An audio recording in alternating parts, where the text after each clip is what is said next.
앞에 오전에도 설명하셨고 그 오후에 또 이어졌던 여러 가지 솔루션과 서비스 기반들에 있어서 그런 것들을 한 번에 무너뜨릴 수 있는 보안이라는 요소를 한번 상기시켜보는 자리로 준비를 했고요. 이 자리가 정보보안 세미나라든지 뭐 그런 데는 아니기 때문에 기술적인 요소는 최대한 배제하고 주의를 환기시키는 정도의 컨텐츠로 준비를 했으니까 보시면 될 것 같습니다. 핀테크라고 하면 이게 저희가 사전적으로 보면 금융과 기술, 파이낸스와 테크닉의 합성이잖아요. 그러면 이걸 풀어보면 금융 서비스를 금융을 기술로 편리하게 뭔가 제공을 해보겠다라는 개념이 될 수 있을 것 같습니다. 근데 우리가 그 기술이라고 하면 그 기술, 보통 그 편리함, 뭔가를 연결해서 쉽게 사용할 수 있게 만드는 것, 이런 것들만 생각할 수 있겠지만 사실은 사용자 입장에서 보면 우리가 지갑에 카드 넣고 다니는 것들에 대해서 가장 걱정하는 게 이 카드를 분실했을 때의 상황, 이런 것들 걱정하잖아요.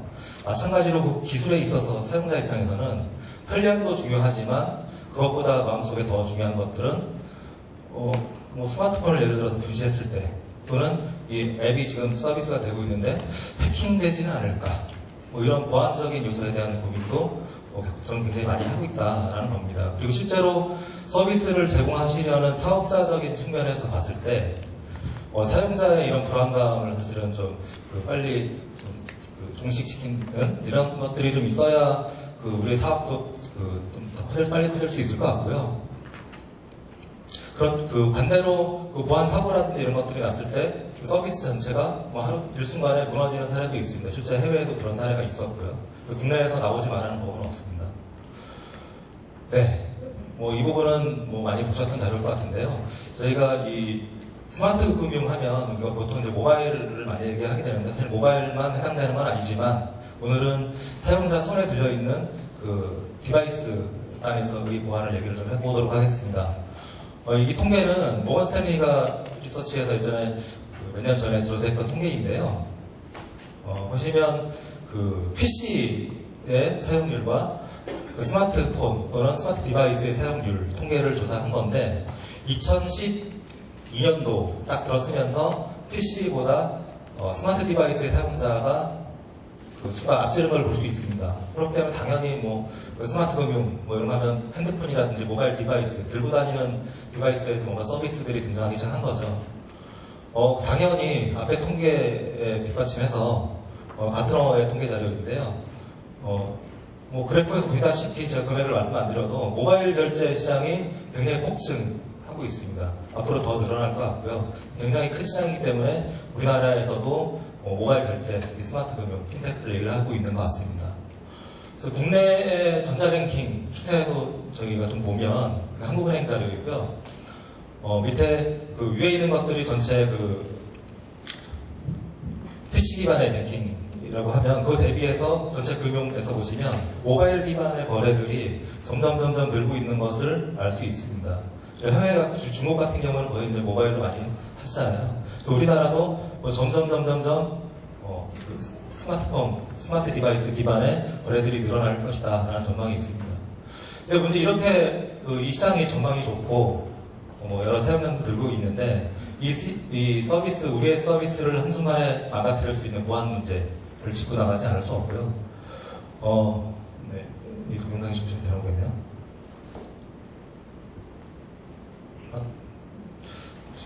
동영상 좀 한번 눌러주시겠어요? 동영상 좀 한번 눌러주시겠어요? 이게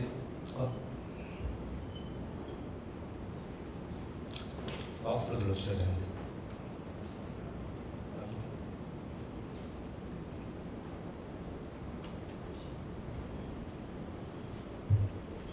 스마트폰 앱에 카드 정보를 넣어서 특정 회사 이름이 등장하긴 하지만 아까운 적은 없습니다.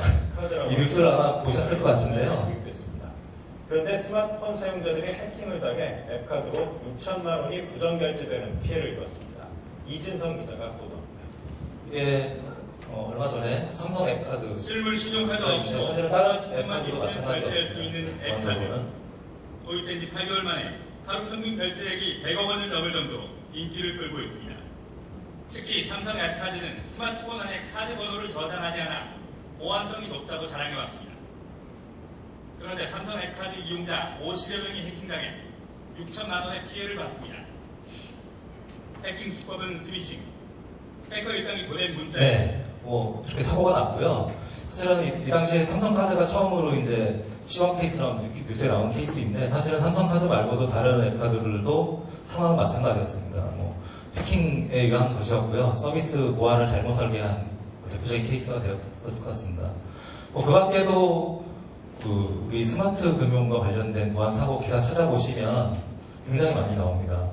바코드 결제도 옛날에 캡처 문제가 있었고요. 그리고 뭐 여러 가지 앱카드 역시나 앱카드와 관련된 해킹 기사들이 넘쳐나고 있습니다. 네이버에서 앱카드 해킹 쳐보시면 쭉 나옵니다. 사용자들 입장에서 이제 봤을 때 제가 이제 사용자로 하면 어떤 스마트 금융 서비스를 이용함에 있어서 보안적인 문제가 이제 저런 뉴스를 보면 걱정이 되고 사용의 확산이 좀 더 빨라지지 않는 그런 게 있을 텐데 지금 보시는 통계는 방송통신전파진흥원에서 2013년도에 조사했던 통계 자료인데요. 사용자가 모바일 결제 전자지갑 서비스를 사용함에 있어서의 무엇을 걱정하고 있냐에 대한 조사 결과입니다.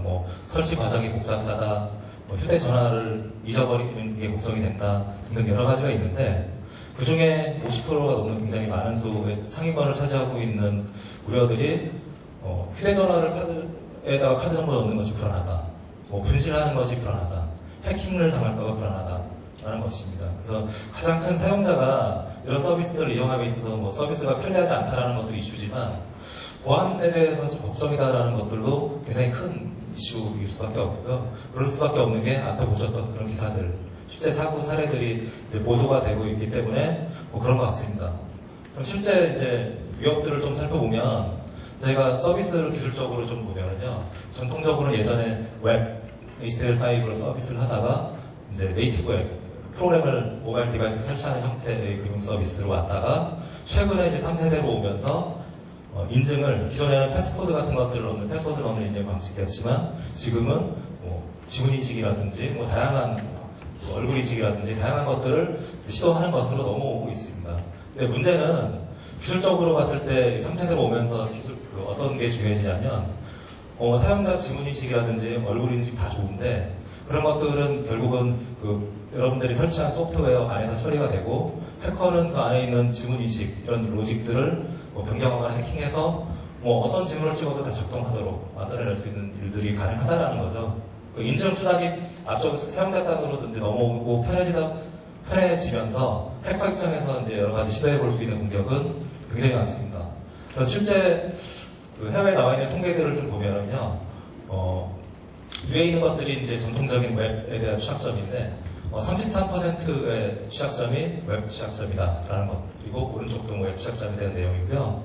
아래쪽이 굉장히 좀 놀랄만한 데이터들인데 왼쪽이 뭐냐면 현재 아이폰 앱스토어하고 안드로이드 앱스토어에 들어가 있는 상용 소프트웨어 탑 100, 상위 100개 소프트웨어가 크랙된 버전, 해킹된 버전이 지금 유통되고 있는가를 조사한 통계 조사인데 90% 정도가 해킹된 앱의 상태로 돌아다니고 있다라는 통계인데요. 이게 이제 어떤 의미를 갖냐면 금융 서비스도 마찬가지고 모바일 상에서의 소프트웨어를 해킹하는 건 굉장히 쉽다라고 볼 수 있는 그런 지표인 것 같습니다.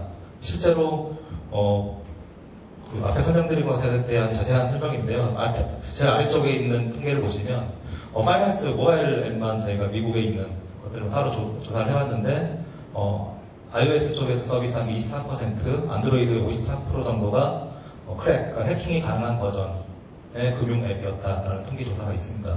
우리나라도 사실은 제가 볼 때는 마찬가지인 것 같고요. 그리고 또 다른 통계인데 아이오액티브라는 정보보안 전문 회사가 미국에 있는 40종에 있는 iOS 금융 앱을 제가 분석을 해봤는데 그 중에 3분의 2 정도가 취약하더라, 부정거래로 이어질 수 있더라라는 통계까지도 가지고 있습니다. 근데 이제 가장 중요한 건 기본적으로 폰은 루팅과 탈옥이라고 하죠. 그래서 사용자가 폰 디바이스가 제공하는 보안 영역을 벗어나지만 않으면 대체로 해킹이나 이런 데서 안전하다고 보는데 루팅과 탈옥만한 사용자가 하지 않으면 괜찮습니다. 근데 문제는 지금 보시는 화면은 사용자 스스로 그 탈옥을 시도하는 그런 커뮤니티이고 실제 화면인데요. 금융 앱들이 탈옥폰이나 루팅폰에서 보안상 문제로 서비스를 제공을 못하도록 이제 장치가 되어 있다 보니까 탈옥폰을 가지고 있는 제가 서비스를 받고 싶은 거죠. 보안에 문제가 있긴 하지만 그래서 어떤 해커가 그것들을 만들어냅니다. 그 탈옥이나 루팅 상태를 숨겨주거나 오해해서 그런 금융 앱들을 설치해서 쓸 수 있도록 해주는 어떤 서비스나 앱을 만들어냈고 지금도 지속적으로 계속 업데이트되고 있고요. 금융기관에서는 사실은 이거를 선제적으로 방어를 하고 있는 입장이 아니고 이 앱이 업데이트되면 또 뒤따라가고 하는 그런 형태로 따라가고 있습니다. 그래서 이런 비정상적인 환경에서의 금융거래도 가능한 상황이었을 때입니다. 그리고 더 중요한 건 사용자 스스로 탈옥과 루팅을 하기도 하지만 최근에 이제 발표된 보안 취약점들을 보면 사용자 모르게 OS를 공격해서 탈옥과 루팅 상태로 사용자 모르게 전환시키는 그런 공격 기법도 최근에 이제 공개가 됐습니다.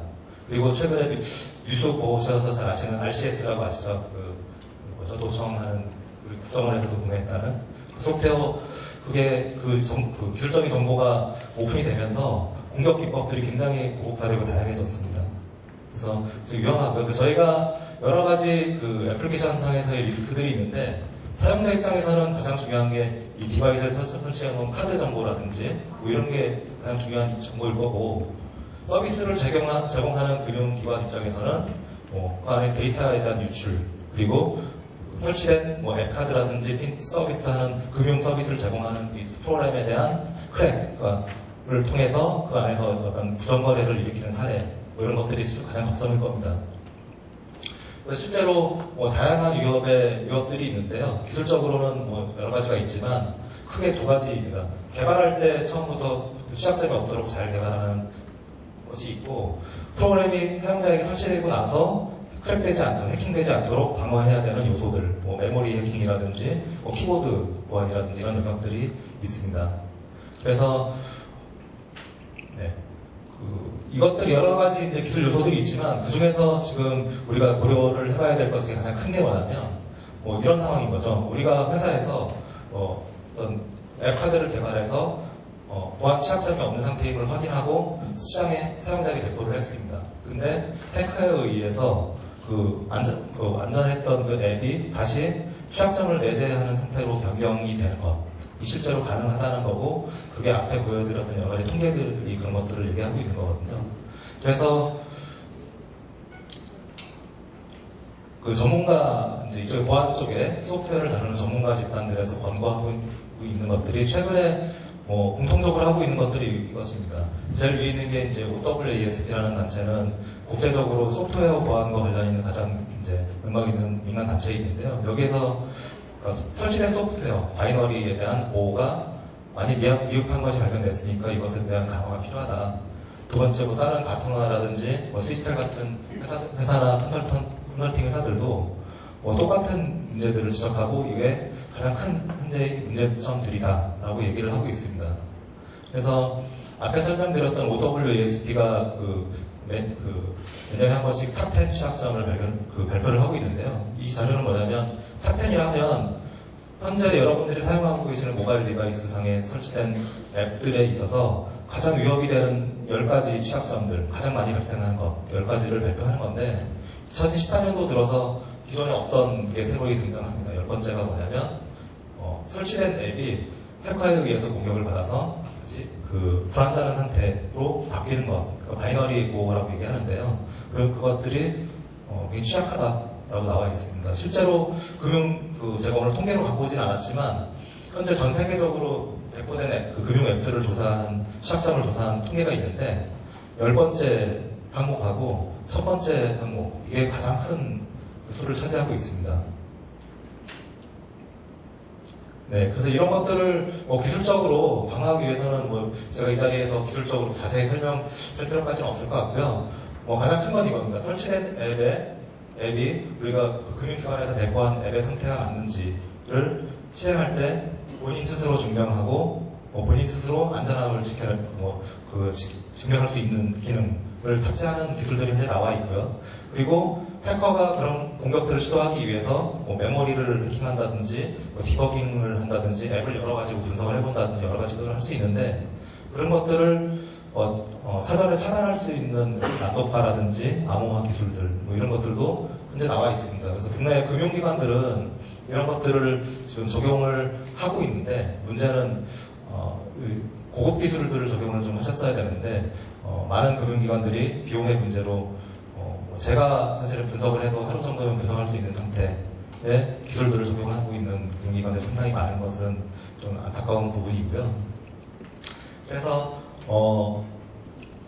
결론은 이렇습니다. 저희가 그 앱을 개발할 때, 애플키 소프트웨어를 개발할 때는 당연히 보안 취약점이 개발자에 의해서 소프트웨어 안에 취약점이 없도록 개발을 하는 것이 당연하고요. 그러고 나서 사용자 단말에, 스마트폰에서 배포되는 그 앱들은 사용자 단말에 설치되기 때문에 그 단말에 설치된 앱이 어떤 해커에 의해서 공격을 받아서 위험해진 상태로 변하지 않도록 하는 기술, 저희가 얘기하면 무결성 방어라고 얘기하는데요. 그런 테크닉들을 적용하는 게 상당히 필요합니다. 실제로 많은 보안 위협들이 여기서 이제 발생을 하고 있고요.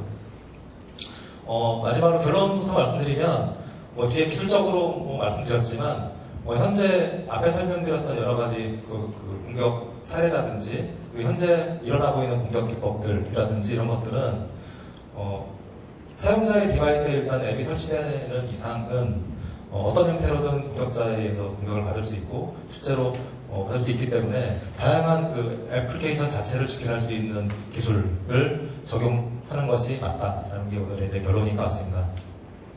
네, 마지막은 제가 설명드린 여러 가지 내용들에 대한 참조 자료들이 있고요.